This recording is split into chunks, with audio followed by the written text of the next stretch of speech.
Hi everyone, my name is Alpha Hernandez, and I will be talking about women's sexuality, specifically women's sexual and reproductive autonomy.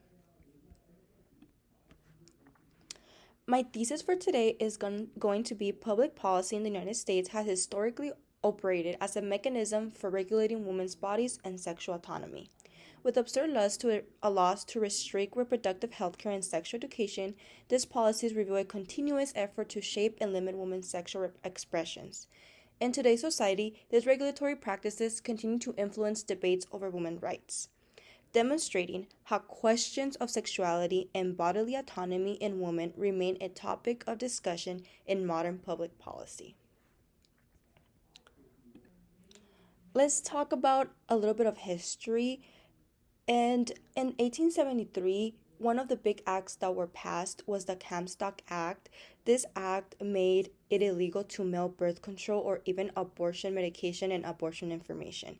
If women wanted to know more about how to get birth control or where to go to get an abortion, this could end up in incarceration, and it was basically illegal to do. Although women's sexuality has been a topic for centuries, it was mentioned in many centuries ago. It was considered a taboo before the 1970s. In the 1970s, the big sexual revolution happened. This is when topics like abortion, rape, prostitution, women's reproductive health started becoming more a normal topic, and women started protesting and wanted to be heard after years and years of not being to express their sexual life and their sexual health. Also in 1973, Roe v. Wade was passed. So past and current policy strategies. To this day, I feel like it's very clear that things have not changed as much as they should because there's been restrictions in abortion and reproductive health care throughout history. And moreover, today there's still debates over gender equality and bodily autonomy in women. Let's talk a little bit of federal policies. Roe v. Wade was passed in, as I say, 1973, but in 2022, the Supreme Court seemed poised to overrule Roe v. Wade and hold that there is no constitutional right to choose abortion. So after that, they passed the Dobbs versus v. Jackson, and this was passed, and basically it meant that the repeal of federal protection it repealed the federal protection, and the states actually control abortion access. So now, instead of being a nation or a federal thing that abortion is regulated, it all goes from state to state. So every state can pick and choose their access to abortion, how much they want it, how legal is it. So every state is different now since 2022 on if abortion is legal. So this was a really big step back from the 70s when the sexual revolution happened. Let's talk a little bit about Arizona state policies. Arizona is one of the states that decided that they will restrict abortion access via Dobbs v. Jackson. This does not mean that abortion is illegal in Arizona, but it does have restrictions. For example, a lot of clinics and a lot of women health clinics stop giving abortions because there's more restrictions where can get them prosecuted, so they stop overall giving them women access for abortions. Also, if the fetus is at an at a at an age that he or she can survive if giving birth, then the abortion is illegal. It becomes illegal at a certain amount of weeks. Also, a lot of clinics stopped getting funds to get abortions, so a lot of clinics don't have the resources to give these women abortions. Also, another policy that I wanted to talk about is the lack of sexual education in Arizona. Over 5,000 teen pregnancies happen every year in Arizona and is ranked 18th on the nation level of highest teenage birth rates.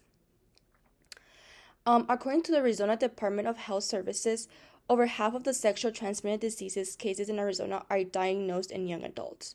Also, the Arizona has no state mandate sexual education program in public schools and have not been updated in over 30 years. In Arizona, they still use an abstinence as a form of birth control. They think that abstinence is the only 100% guaranteed birth control that there is. So they installed this fear that sex is bad instead of giving resources to young adults and young women of what to do if they want to start a sex life and have a healthy sex life and the resources they have to have if they want to start their sex life or if they have an unwanted pregnancy. So Arizona has not been updated in a long time, and it's something that it lacks and has no policy on how to educate the kids in the public schools about a healthy sexual life. Okay, so my analysis here and my key issues is that women have trouble getting health care they need and don't always receive complete, accurate information about their bodies and health.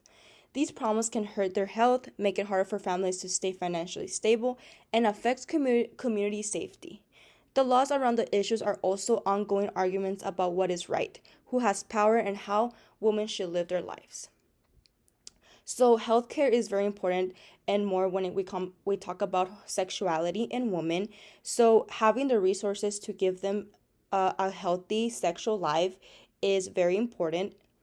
There's also becoming inaccurate information in public schools, more so because they decided that abstinence should be more the thing they talk about instead of safe sex, and obviously the ongoing of women's autonomy and if the government should have power over it. Why is this important? This is important because women deserve the rights to their bodies, a healthy sex education, and sexual reproductive healthcare resources. I think if women do not have these resources, it will create not only physical harm, but also mentally and emotionally for women all over the nation. Recommendations. One of my recommendations that I would like to talk about is elections.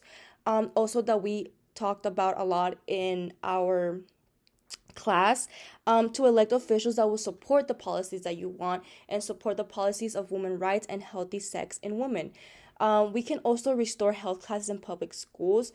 State by state, we can regulate these classes to teach more of a healthy sexual lifestyle instead of abstinence being the key to unwanted pregnancies. Also, community-wise, I think we should raise awareness, and there should be awareness training not only in schools, but work, community events, and these trainings can also help find resources for women to have a healthy sexual lifestyle, and as well as the reproductive rights. Also, one of the biggest ones is state-wise, that states should make abortion legal in all the 50 states and do not have really bad and give access to women to have an abortion if needed, or sexual help or resources if needed. In conclusion, throughout history, public policies have controlled women's bodies and limited their choice. Today, we have the chance to change the pattern. By investing in community-based programs and comprehensive health education, we can ensure women have access to the reproductive resources they need. Arizona should prioritize policies that protect women's autonomy, expand access to healthcare, and build stronger, healthier communities for everyone. And this is my research, so if you need it, here they are. Thank you so much. Bye-bye.